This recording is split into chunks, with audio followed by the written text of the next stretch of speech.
operesheni zetu za mwisho wa mwaka. Mpaka sasa hali inaendelea kuwa shwari.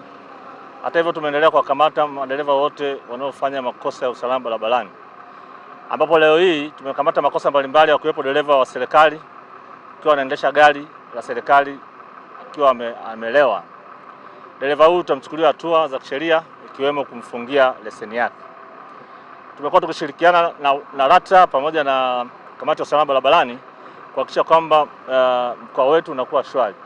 Niwaonye madereva wote wenye tabia za ulevi, tabia za mwendo kasi na makosa yote hatarishi kwa maana wrong overtaking, wawe makini barabarani kipindi hichi. Sisi tumejipanga, hii barabara ina kilomita 210.19 kwa maana kutoka Buiko mpaka kule Kia.